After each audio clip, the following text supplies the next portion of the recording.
Imagine a man.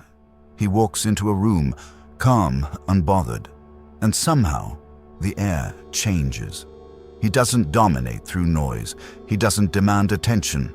He earns it through silence. Have you ever noticed how people react when someone doesn't talk much? They laugh nervously. They fill the silence with small talk. They project motives, intentions, even arrogance onto him, because they can't stand not knowing what's inside his mind. That mystery, that's what makes him dangerous. Friedrich Nietzsche once said, "The most dangerous men are those who observe." Because when you observe, you understand. And when you understand, you can't be controlled. In a loud world, silence is rebellion. It threatens the fragile egos of those who mistake volume for power. It exposes how insecure most people really are. There was a young man named Elias, the kind everyone underestimated. He worked quietly, stayed out of drama, never joined the gossip. While others fought to prove their worth, Elias simply watched. Weeks passed, months. Then one day, his boss asked a question that silenced the whole room. Nobody knew the answer, except Elias. He spoke calmly, precisely. And in that moment, the entire office realized what real power sounds like. Not loud, not boastful, but quiet and undeniable. That's what most people never understand. Silence doesn't mean weakness. It means focus. It means control. It means you no longer waste energy proving your value because you already know it. Arthur Schopenhauer once said, "The wise man always remains silent where the fool must speak." Because fools talk to fill the emptiness inside them. The wise sit quietly and listen to the truth the noise is trying to hide. And that's the truth of the quiet man. His calmness exposes everyone else's chaos. That's why they gossip about him. That's why they call him cold. That's why they try to provoke him, to make him react, to make him explain himself, but he doesn't. Because the quiet man knows, if they can't read you, they can't control you. And if they can't control you, they'll fear you. So remember this, people don't actually hate silence. They hate what silence reveals about them. Think about that. Arthur Schopenhauer once said, "Intelligent people are rarely sociable." He didn't mean arrogance, he meant exhaustion, the kind that comes from listening to a world that can't stop talking. Schopenhauer saw noise as the language of the mediocre. He said the average man speaks because he must say something, while the wise man stays silent because he has something to say. And in that difference lies fear. People fear the quiet man because his silence feels like a mirror. When he doesn't speak, they start to hear their own emptiness echo back. They sense he knows something they don't, and that unsettles them more than any insult ever could. There's a story told about Schopenhauer's early years in Berlin. He attended a dinner full of intellectuals, men who debated endlessly, each desperate to sound smarter than the last. Schopenhauer sat quietly the entire evening, swirling his wine, eyes distant.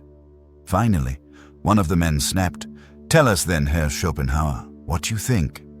He looked up and said, "The louder the talk, the smaller the thought." And just like that, silence.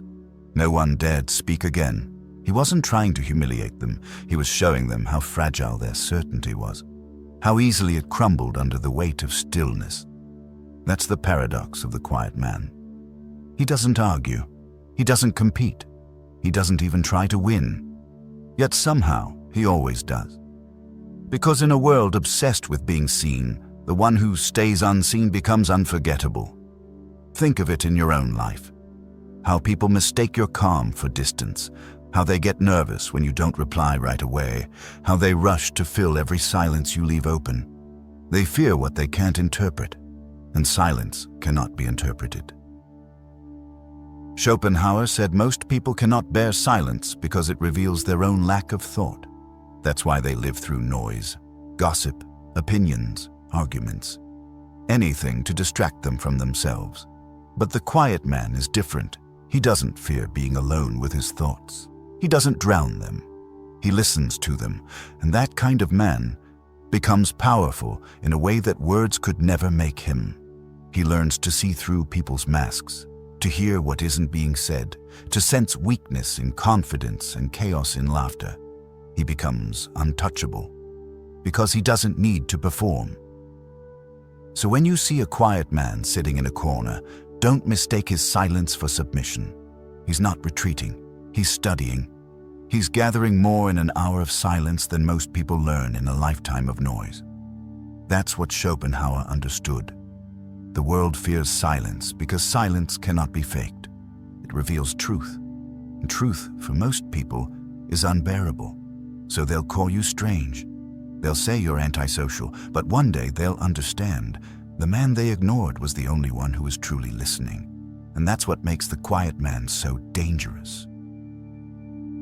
Carl Jung once said, "Everything that irritates us about others can lead us to an understanding of ourselves." That single idea explains why people fear the quiet man. Because silence doesn't just make others uncomfortable, it makes them see themselves. The quiet man becomes a mirror, reflecting everything people try to hide. There's a story Jung told about a businessman, a man admired for his charm, confidence, and talk. He came to Jung furious about a colleague. "He's strange," the man said. "He just sits there. Never talks, never smiles. It's like he's judging me." Jung listened, then asked one question: "Why do you need his approval?" The room went still. The man realized the truth. His hatred wasn't for the colleague's silence. It was for the insecurity that silence revealed inside himself. That's projection. It's when we cast our hidden fears onto others so we don't have to face them. And the quiet man, the one who doesn't react, who doesn't feed our illusions, becomes the perfect target. He doesn't fight, he doesn't explain. He simply exists. And that drives people mad, because most people need reactions to feel real. They need conflict to prove their importance. But the quiet man takes that away. He gives them nothing to push against. And in that nothingness, they meet their own reflection. Jung called this the encounter with the shadow, the parts of ourselves we reject. The quiet man forces this meeting without saying a word. His silence says, "Look closer. It's not me you hate. It's yourself." That's why people label him cold, distant, or dangerous. Because deep down, they sense a depth they can't manipulate. And that's terrifying in a world built on masks and noise. Think about it. The people who talk the loudest about authenticity are often the ones most afraid of being truly seen. But the quiet man sees everything. He reads what others conceal between their words. He watches what their eyes betray when they lie. He feels what they don't even understand about themselves. And that kind of perception, that silent knowing, it's not something people can tolerate for long. They fear being understood too deeply. So if you've ever been told you're too quiet, remember, you might not be the problem. You might just be the mirror showing people what they don't want to confront. That's the beauty and the burden of silence. It isolates you, but it also frees you. It distances you from the crowd, but brings you closer to truth. And before we continue, if this message speaks to you, if you've ever felt misunderstood for your quiet strength, take a second to subscribe. Not for me, but for the kind of content that reminds you your silence has power. Because in a world addicted to noise, being quiet is not weakness, it's mastery. Now let's go deeper, because not all silence is peace. Some silence is strategy, and no one understood that better than Seneca.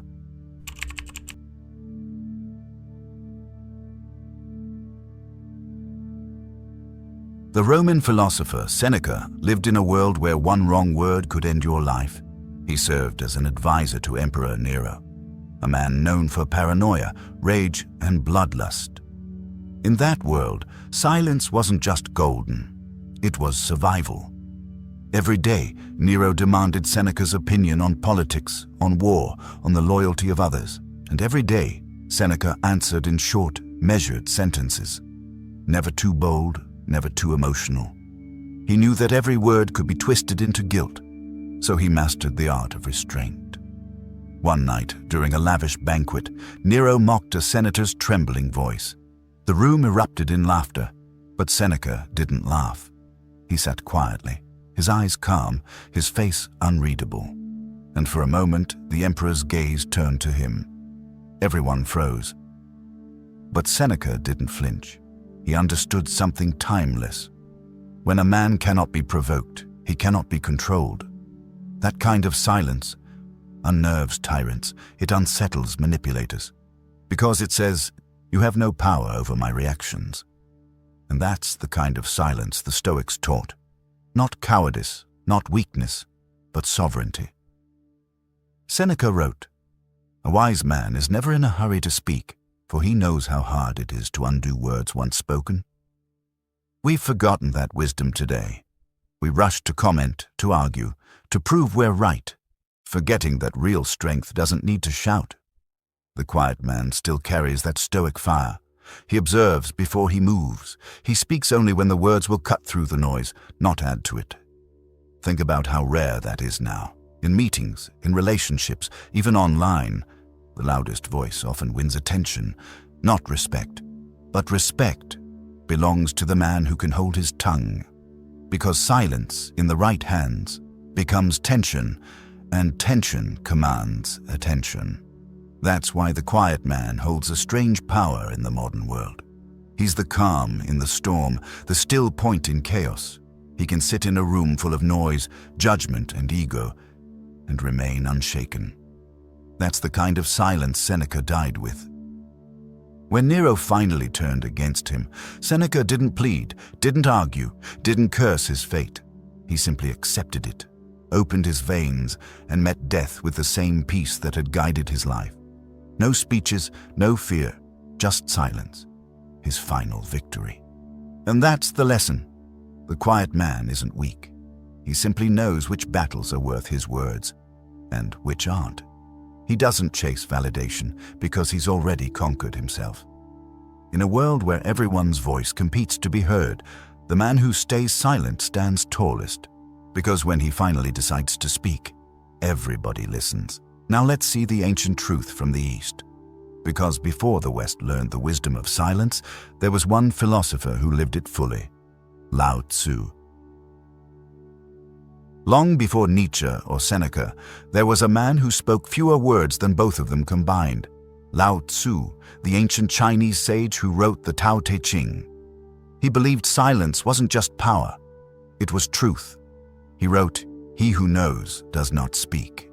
He who speaks does not know." For Lao Tzu, the quiet man wasn't trying to prove himself. He wasn't calculating his next move or playing games of pride. He was simply aligned, balanced between the chaos of the world and the stillness of the soul. There's a legend about Lao Tzu's final days. He was leaving the city, tired of human noise and endless conflict. At the border, a guard stopped him, recognizing the old sage.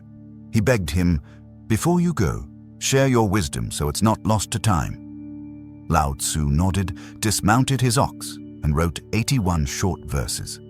No grand speeches, no promises of fame, just quiet truth. Then he disappeared into the mountains, never to be seen again. That's the quiet man's way. He leaves no noise behind, only presence.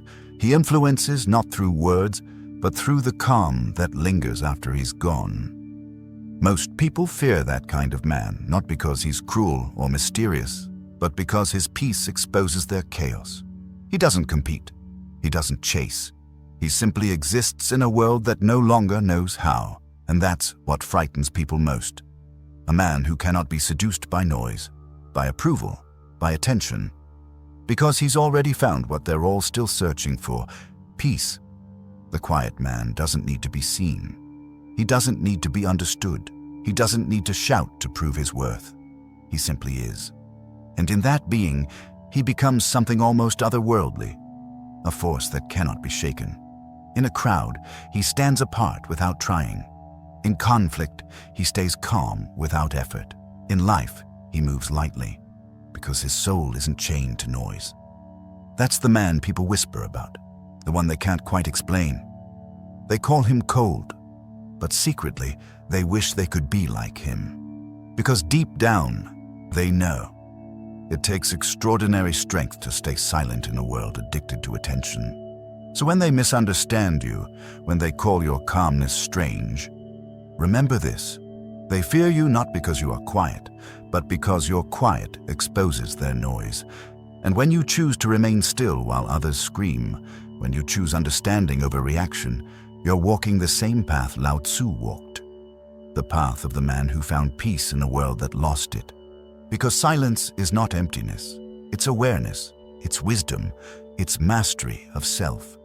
So don't be afraid to be the quiet one. Let them talk, let them misunderstand. While they seek to be heard, you'll be the one who's remembered,